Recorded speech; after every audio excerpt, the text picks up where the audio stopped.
بی تو زندگی برام رنج و عذابه، بی تو آرزوی دل نقش برابه.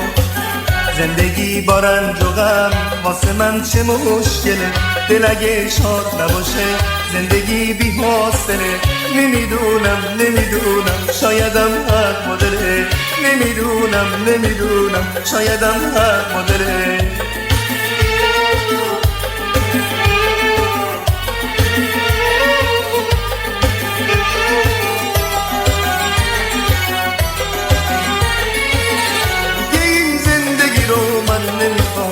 رنج و افسردگی رو من نمیخوام، غم آزردگی رو من نمیخوام، زندگی رو دیگه اینجور نمیخوام.